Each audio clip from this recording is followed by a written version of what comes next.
हम देखेंगे burning topic से संबंधित मुद्दे को। तो इस टॉपिक के अंतर्गत हम पूर्वोत्तर भारत के विवाद को देखेंगे, खास करके अभी असम और मिजोरम के साथ जो विवाद चल रहा है। और यह टॉपिक इतना ज्यादा महत्वपूर्ण है कि एक आम नागरिक को भी इसे समझना होगा, और जो सिविल सर्विस या प्रतियोगिता परीक्षा की तैयारी करने वाले छात्र हैं उनके लिए भी यह टॉपिक महत्वपूर्ण हो जाता है। तो जैसा कि हम लोग जानते हैं कि आजादी के बाद भारत के बाहरी और आंतरिक नक्शे में लगातार कुछ न कुछ परिवर्तन होता रहा है। बाहरी परिवर्तन को अगर हम देखें तो कश्मीर का जो उत्तरी इलाका हमारा था वह पाकिस्तान के पास चला गया, जिसे आजकल हम लोग पाक अधिकृत कश्मीर कहते हैं। उसी तरह से हमारे देश का एक हिस्सा अक्साई चीन के पास चला गया। और अगर आंतरिक उदाहरण देखें तो आजादी के बाद लगातार कोई न कोई नए राज्य बनते रहे। इन सब का रिजल्ट ये हुआ है कि सीमा विवाद पैदा होता रहा है, और इसी कड़ी में जो है हमारे पूर्वोत्तर भारत की भी कहानी आती है।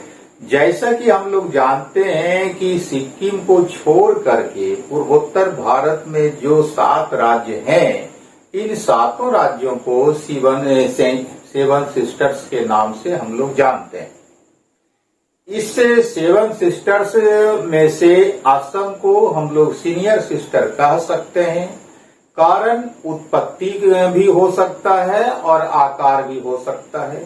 उत्पत्ति के हिसाब से देखें तो पूर्वोत्तर भारत के जो 7 राज्य हैं उसमें से 6 राज्य इसी असम से निकले हैं, और आकार के हिसाब से देखें तो पूर्वोत्तर भारत के 7 राज्यों में से सबसे बड़ा राज्य असम ही है। तो ये जो है आपको आउटलाइन रहता है। अब है कि पूर्वोत्तर भारत का इतिहास थोड़ा सा हम लोग को समझना होगा, तभी जाकर के अभी का जो विवाद है उसको हम लोग समझ सकते हैं। तो न कुछ विद्वानों की समझ है कि असम शब्द जो है संस्कृत के असोमा शब्द से बना है। असोमा का अर्थ अद्वितीय या अनुपम होता है, लेकिन अधिकतर विद्वान इस मत से सहमत नहीं हैं। अधिकतर विद्वानों का कहना है कि असम शब्द की उत्पत्ति अहोम शब्द से हुई है। कारण उसका वो बताते हैं कि अहोम जनजाति ही एक ऐसी जनजाति हुई पूर्वोत्तर भारत में जिसने लगभग 600 वर्षों तक इस इलाके पर शासन किया, और कई महत्वपूर्ण शासक भी इस वंश में हुए। तो ये जो है उदाहरण देखने को मिलता है। और उसके बाद हम लोग फिर क्या देखते हैं कि इसका जो इतिहास, इसके इतिहास के अंतर्गत कि सबसे पहली बार अगर असम शब्द का उल्लेख मिलता है तो वो कहाँ मिलता है? असम शब्द का पहली बार उल्लेख प्राग ज्योतिषपुर के रूप में हमको पुराणों में मिलता है। बाद में प्राग ज्योतिषपुर का नाम कामरूप हो जाता है, और कामरूप शब्द का पहली बार उल्लेख गुप्त शासक वंश समुद्रगुप्त का जो प्रयाग प्रशस्ति अभिलेख है वहां मिलता है। और इसके मिलने का कारण है कि प्राचीन काल में जो गुप्त वंश हुआ और उसका जो सबसे प्रतापी शासक समुद्रगुप्त हुआ, वह जो है वह पूर्वोत्तर भारत और खास करके असम पर कब्जा करने में सफल रहा था। यही वजह है कि समुद्रगुप्त की प्रशंसा में जो प्रयाग प्रशस्ति अभिलेख लगा उसमें कामरूप शब्द का भी चर्चा आता।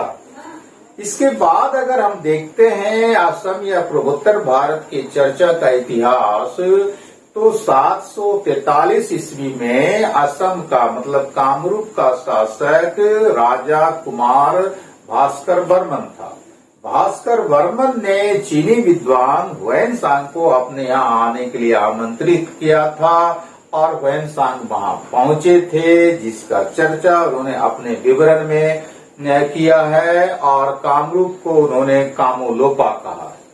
इसके बाद फिर आगे हम देखते हैं कि महमूद गजनवी के साथ 1017 से 20 के बीच भारत आने वाला प्रसिद्ध अरब विद्वान अल बरूनी ने भी अपनी पुस्तक किताबुल हिंद में अन्य कामरूप का चर्चा किया है। इसके बाद क्या होता है कहानी और घटना असम के बारे में कि 1228 ईस्वी में चीन पहाड़ी इलाके से अहोम जनजाति के लोग इस पूर्वोत्तर भारत में पहुंचते हैं और आने के बाद इन लोगों ने 600 वर्षों तक उस इलाके में शासन किया और कई महत्वपूर्ण शासक भी अहोम जनजातियों के बीच से पैदा हुए। और हम लोग क्या देखते हैं कि जब अहोम जनजाति का उस इलाके पर शासन हुआ तो कोई भी देशी विदेशी कोई ऐसा शासक वंश नहीं हुआ जो पूर्वोत्तर भारत पर कब्जा फिर कर सके। मध्यकालीन भारत का जो सबसे फेमस शासक वंश केंद्रीय शासक वंश हुआ मुगल शासक वंश, उन्होंने भी पूर्वोत्तर भारत और असम पर कब्जा करने के लिए 17 बार आक्रमण किया, लेकिन मात्र एक बार औरंगजेब को लगभग 2 वर्ष के लिए आंशिक सफलता मिली। कि आंशिक सफलता इस रूप में मिली कि वो असम के छोटे से पश्चिमी हिस्से पर ही कब्जा करने में सफल रहा और फिर वो हाथ से निकल भी गया। इसके बाद फिर क्या घटना होता है कि 18वीं सदी आते आते अहोम शासक जो वंश था वह काफी कमजोर हो गया और पतन का शिकार हो गया। और यह कोई अजूबा घटना नहीं है, बल्कि यह प्रकृति का नियम है कि जो भी इस धरातल पर पैदा हुआ है, चाहे कोई व्यक्ति हो, कोई शासक वंश हो, कोई देश हो या कोई साम्राज्य हो, उसका पतन एक न एक दिन होता ही है। तो उसी प्रकृति के नियम के अंतर्गत 18वीं सदी जब आया तो अहोम शासक वंश का पतन आरंभ हो गया।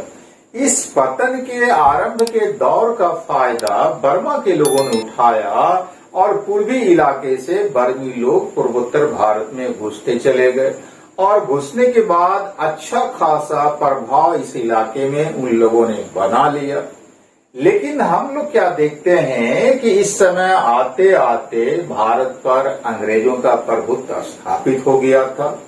नतीजा क्या होता है कि जो है 1824 से लेकर के 1826 के बीच पहला एंग्लो बर्मा युद्ध होता है और इस युद्ध में बर्मा पराजित होता है। नतीजा होता है कि बर्मा को अंग्रेजों के साथ यान्दबू की संधि 1826 में करना पड़ता है और उसका रिजल्ट ये होता है कि असम पर अंग्रेजों का कब्जा हो जाता है। ये 1826 की घटना।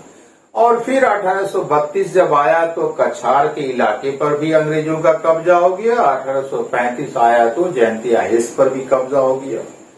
इस तरह से लगभग पूरे पूर्वोत्तर भारत जब अंग्रेजों के हाथ में आ गए तो अंग्रेजों ने 1874 ईस्वी में क्या किया कि इस इलाके को एक राज्य का दर्जा दे दिया और राजधानी बना दिया आपको शिलोंग, जो शिलोंग आज की डेट में मेघालय की राजधानी है।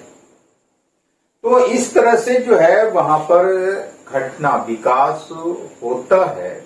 लेकिन जो है असम का जो ये इतिहास हम लोग देखते हैं तो यह तो असम का इतिहास देखने के क्रम में एक बात और हम लोग को देख लेना होगा कि प्राचीन काल में असम और पूर्वोत्तर के क्षेत्र में आपको कई प्रजाति के लोग आए। ऑस्ट्रिक भी आए, मंगोलियन भी आए, द्रविड़ भी आए और आर्य भी आए।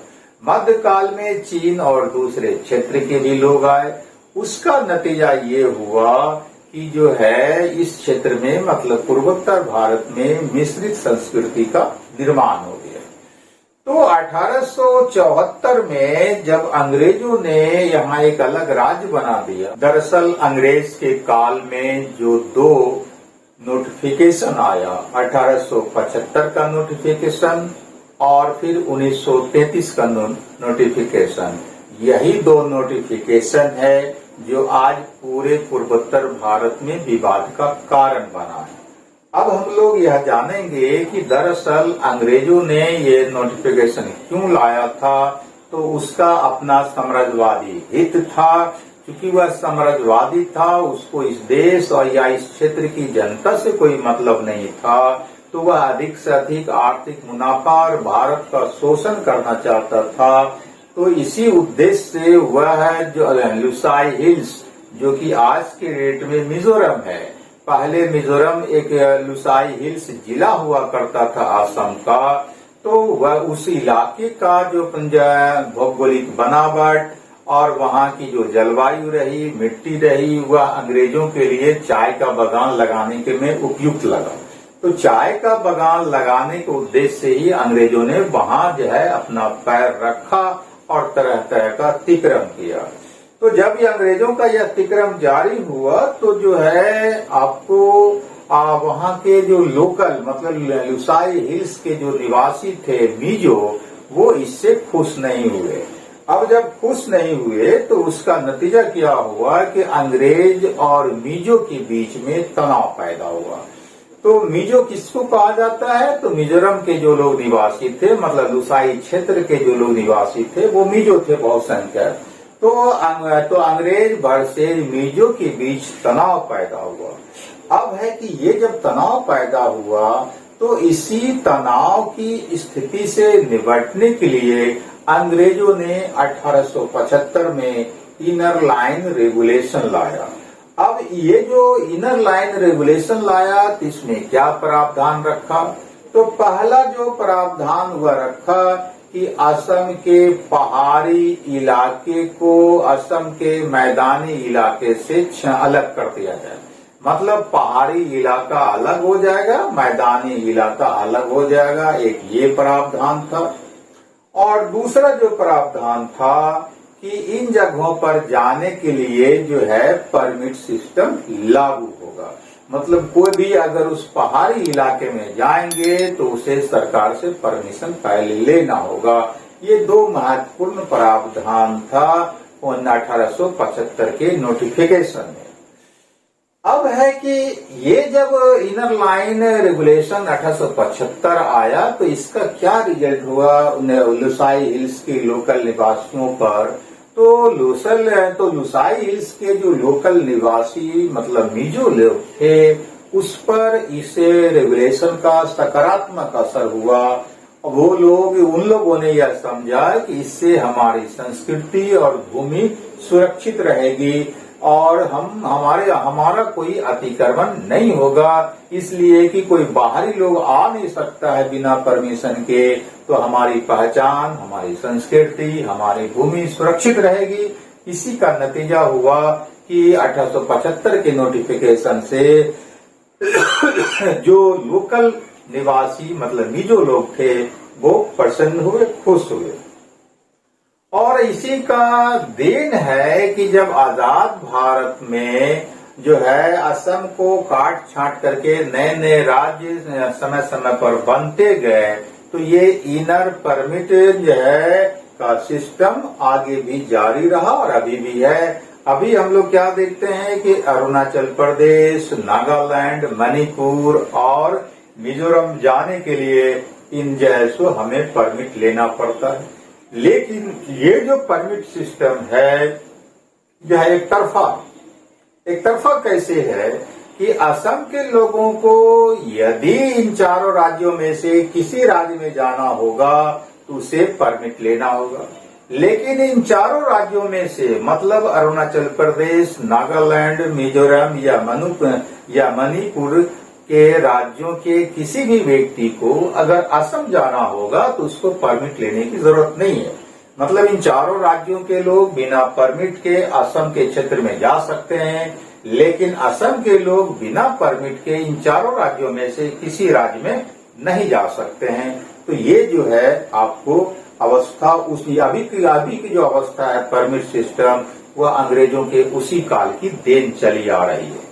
लेकिन क्या होता है कि 1933 में अंग्रेजों के द्वारा फिर एक नोटिफिकेशन जारी होता है।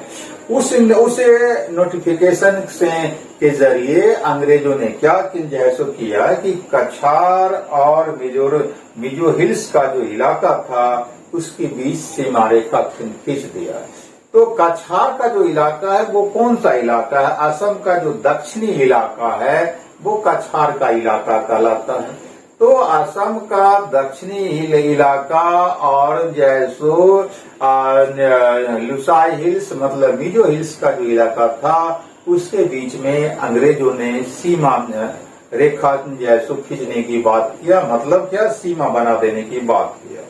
लेकिन यह काम जो किया 1933 का नोटिफिकेशन ला करके अंग्रेजों ने, यहाँ पर अंग्रेजों ने जो है सो व्यवहारिक गलती ये किया कि इस नोटिफिकेशन को लाने से पहले मिजो लोगों से उसने कोई सहमति नहीं लिया, कोई विचार विमर्श नहीं किया।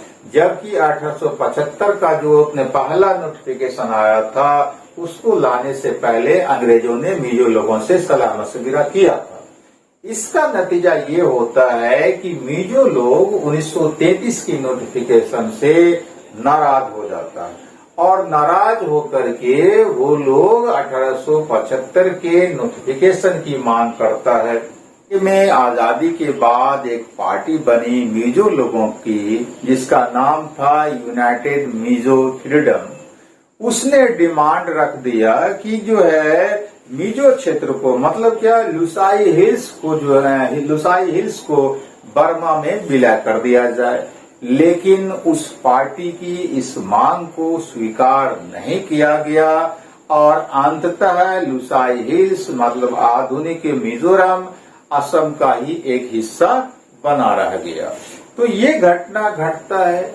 लेकिन जो है जब आजाद भारत हुआ और 1950 का समय आया तब भारत सरकार ने क्या किया असम के साथ, तो असम जो है भारत का एक राज्य बन जाता है 1950 में। मतलब असम जो पहले से एक राज्य 1912 में अंग्रेजों ने बनाया था, भारत का आजादी के बाद भारत का कब राज्य बनता है घोषित रूप में, तो 1950 में बनता है। अब जब 1950 में ये राज्य बन गया तब फिर असम के साथ आगे चलकर आने वाले समय में कुछ न कुछ घटना घटती जाती है। घटना क्या घटती है कि 1960 का दशक हो, चाहे 1970 का दशक हो या 1980 का दशक हो, उससे समय समय पर कोई न कोई नए राज्य कट करके बनते चले गए और उसी का नतीजा हुआ कि आज के डेट में हम देखते क्या है कि अरुणाचल प्रदेश एक नया राज्य है, एक वहाँ राज्य है, नागालैंड एक राज्य है, मणिपुर एक राज्य है, मिजोरम एक राज्य है और जो त्रिपुरा है मेघालय। तो इस तरह से जो है आपको अलग से असम से ये 6 राज्य समय समय पर अलग हो गए और जैसे ये अलग होते गए वैसे वैसे इन 6 राज्यों का असम के साथ सीमा विवाद भी शुरू हो गया। और सीमा विवाद शुरू होने का एक बहुत बड़ा कारण वहाँ की प्राकृतिक बनावट, भौगोलिक बनावट है कि जंगली इलाका है, पहाड़ी इलाका है, घाटी का इलाका है, कोई स्पष्ट सीमा रेखा मतलब पक्की सीमा रेखा खींचना उस इलाके में बहुत मुश्किल है। अब हम लोग जो है सो आगे थोड़ा सा मिजोरम के बारे में समझ लें तो मिजोरम का अर्थ होता है पर्वत के निवासी, क्योंकि मिजो का मतलब होता है पर्वत और रम का मतलब होता है निवासी। तो मिजोरम जिसका अर्थ होता है पर्वत के निवासी, तो यह जो है पहले असम का ही एक हिस्सा था और यह लुसाई हिल्स एक जिला के रूप में था जिसका हेडक्वार्टर आइजोल था। लेकिन जब 1972 आया तो असम से काट करके मिजोरम को एक केंद्र शासित प्रदेश बना दिया गया और एक केंद्र शासित प्रदेश बनाने के बाद फिर 1987 जब आता है तो 1987 में मिजो लोगों से और भारत सरकार का मतलब मिजो लोगों का भारत सरकार के साथ एक समझौता होता है जिसे मिजो पीस एकॉर्ड 1987 कहा जाता है। तो मिजो पीस एकॉर्ड के अंतर्गत मिजोरम को केंद्र शासित प्रदेश से एक राज्य का दर्जा भारत में दे दिया जाता है। लेकिन ये राज्य का जो दर्जा दिया जाता है इसके साथ ही फिर विवाद भी पैदा होता है, क्योंकि ये जो मिजो पीस एकॉर्ड के अंतर्गत मिजोरम को एक राज्य का दर्जा दिया गया, उसका आधार 1933 का नोटिफिकेशन था। लेकिन तुरंत ही उसके बाद मिजो लोगों ने कहना शुरू कर दिया कि 1933 के नोटिफिकेशन के आधार पर हम जो है सीमा को नहीं मानेंगे, हमारा आधार होगा 1875 का नोटिफिकेशन। इसके चलते जो है आपको विवाद फिर शुरू हो जाता है। अब जो है इसके अलावा मिजो लोगों का कहना है कि ये जो गलत नोटिफिकेशन के आधार पर, गलत सीमांकन के आधार पर असम और मिजोरम का जो बंटवारा है, उसके चलते कई मिजो भाषा भाषी जिले आपको असम में शामिल कर दिए गए। हम लोग जानते हैं कि असम का 3 दक्षिणी जिला, एक करीमगंज, दूसरा जो है आपको कछार और तीसरा जो है हालाकांडी, वह जो है स्पर्श करता है, टच करता है मिजोरम के 3 जिले से। एक कोलासिब, दूसरा मामित और तीसरा जो है आपको आइजोल। तो असम का 3 जिला, मिजोरम का 3 जिला आपस में टच करता है, छूता है। तो मिजोरम का कहना है कि कई बंजायसो ऐसे जिले हैं असम में शामिल जो कि मिजो भाषा भाषी है और गलत सीमांकन के आधार पर असम में जो है अभी तक वो रखा गया है। दरअसल जो है ये जो विवाद होता है कि इस विवाद का एक कारण इस क्षेत्र का उपजाऊ होना भी है कि चूंकि आबादी वहां बढ़ती जा रही है और ये जो पूरा बराक नदी घाटी का जो इलाका है वह काफी उपजाऊ है, तो लोगों को अपनी बढ़ती आबादी की आवश्यकता को पूरा करने के लिए जो है भूमि चाहिए। और यही वजह है कि इस इलाके में जो सीमा विवाद का लफड़ा है उसका एक कारण इस इलाके का उपजाऊ होना भी है। तो ये जो है सो आपको एक आधार या कारण रहता है विवाद का। तो इस तरह से हम लोग क्या देखते हैं कि इस इलाके में विवाद का जो मूल कारण है वह 1875 का नोटिफिकेशन और 1933 का नोटिफिकेशन है। और दरअसल इस इलाके में का 509 वर्ग मील का जो क्षेत्र है वह काफी उपजाऊ है और इसी उपजाऊ भूमि पर दोनों राज्यों की नजर है। नतीजा है कि विवाद और तीखा और बढ़ता जा रहा है। अब हम लोग देखेंगे कि विवाद का कारण क्या बांग्लादेशी शरणार्थी भी हो सकता है। तो बांग्लादेशी शरणार्थी को विवाद का एक कारण है, इसे हम एक हद तक मान सकते हैं। कारण ये है कि असम और मिजोरम की सीमा जो है वह काल्पनिक है। काल्पनिक इसलिए है कि चूंकि इस इलाके में बहुत सी नदियां हैं, पहाड़ हैं, घाटी है, पर्वत है, तो इसका परिणाम ये है कि कोई पक्की सीमा रेखा अभी तक और नहीं खींची गई है। तो नतीजा क्या होता है कि मनमाने आधार पर सीमा को मान लिया जाता है समय समय पर। अब जो है इसका नतीजा होता है कि दोनों राज्यों के बीच संघर्ष भी आपको आरंभ हो जाता है। अब उसके बाद हम लोग क्या देखते हैं कि पिछले कुछ समय से भौगोलिक कारण के साथ साथ सांस्कृतिक कारण भी दोनों राज्यों के बीच विवाद का कारण बनता जा रहा है। तो ऐसा क्यों कि सीमावर्ती इलाके में असम का जो दक्षिणी इलाका मिजोरम के उत्तरी इलाके से टच करता है, छूता है, उस सीमावर्ती इलाके में कुछ बांग्ला भाषा भाषी लोग जाकर के आपको निवास कर रहे हैं। तो ये जो बांग्ला भाषा भाषी लोग असम और मिजोरम की सीमा पर असम के क्षेत्र में निवास करने लगे हैं, तो मिजो लोग इसको शक की निगाह से देख रहा है। उनकी समझ है कि ये लोग बांग्लादेश से माइग्रेंट होकर के यहाँ आकर के बस रहे हैं और ये हमारी भूमि पर कब्जा करना चाहते हैं। साथ ही साथ इसको वो अपनी संस्कृति और पहचान पर हमला भी मान रहे हैं कि ऐसा होने के चलते तो एक दिन हमारी संस्कृति और पहचान भी नष्ट हो जाएगी। तो एक कारण हम लोग बांग्लादेशी शरणार्थी को भी मान सकते हैं। अब है कि ये जो समस्या और विवाद है, तो अभी हाल में क्या हुआ, तो हाल में जैसा कि हम लोग मतलब क्या कि यह विवाद चर्चित क्यों हुआ। विवाद तो 6 अन्य राज्यों का भी असम के साथ है और लंबे समय से है। जब ये सारे राज्य बने हैं तब से ये विवाद असम के साथ उन राज्यों का चलता रहा है। लेकिन आज यह विवाद इतना चर्चित क्यों हो गया, तो दरअसल जैसा कि हम लोग जानते हैं कि पिछले 26 जुलाई को असम की पुलिस और मिजोरम की पुलिस प्लस आम जनता के बीच खूनी संघर्ष हो गया आपको दोनों राज्यों की सीमा पर। उसका नतीजा ये हुआ कि 6 पुलिसकर्मी मारे गए और 50 से ज्यादा पुलिसकर्मी और आम नागरिक भी घायल हो गए। इसके तुरंत बाद ही हम लोग क्या देखते हैं कि असम के नागरिकों के द्वारा नेशनल हाईवे 706 जाम कर दिया गया, जो कि अभी तक चल रहा है। नेशनल हाईवे 706 जो है वह मिजोरम का लाइफ लाइन कहलाता है, कारण कि असम की ओर से मिजोरम जाने का एकमात्र वही रास्ता है।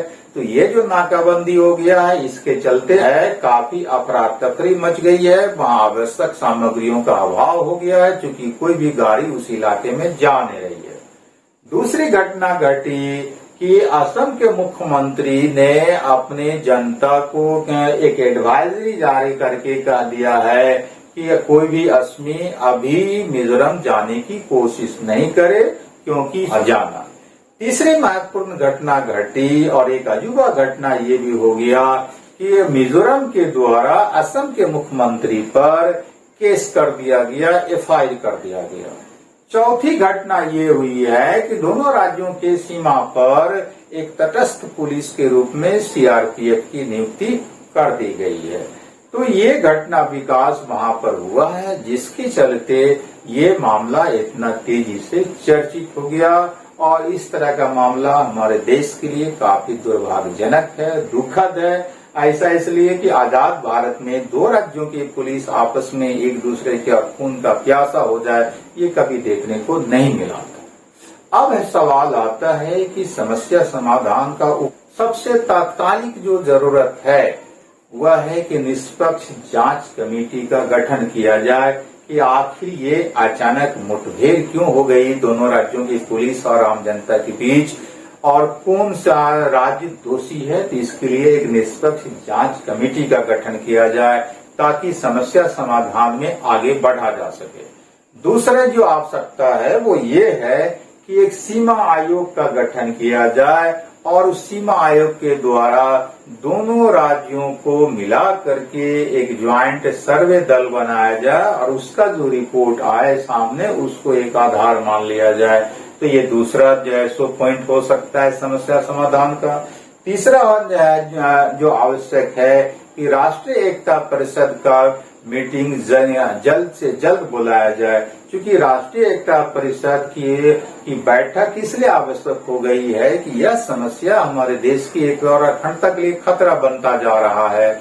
और चौथा जो आवश्यक होगा करना कि पूर्वोत्तर परिषद का भी बैठक बुलाया जाए, जिसमें कि उन्हें जाहिर सी बात है कि पूर्वोत्तर परिषद में का जब बैठक होगा तो उसमें पूर्वोत्तर भारत के सारे मुख्यमंत्री भी रहेंगे, भारत सरकार के जैसे सभी प्रमुख मंत्री और आला अधिकारी रहेंगे, तो उससे भी जैसे काफी कुछ समस्या का समाधान हो सकता है।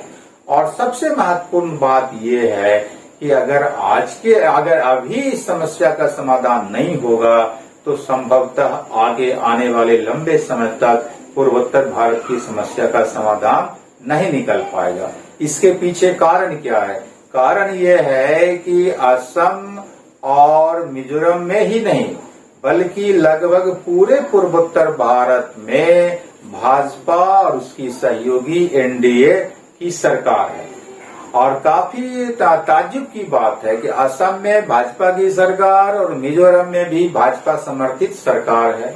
उसके बावजूद ये घटना घट रही है, जबकि पूरे पूर्वोत्तर भारत के लगभग हर राज्यों में भाजपा और उसके सहयोगी दलों की सरकार है, केंद्र में भाजपा और एनडीए की सरकार है। तो माहौल, राजनीतिक माहौल जो है तो वह तो काफी अनुकूल है। और दूसरी बात कि प्रधानमंत्री की लोकप्रियता सब कुछ के बावजूद अभी भी बरकरार है। गृह मंत्री काफी बहुत बड़े रणनीतिकार माने जाते हैं।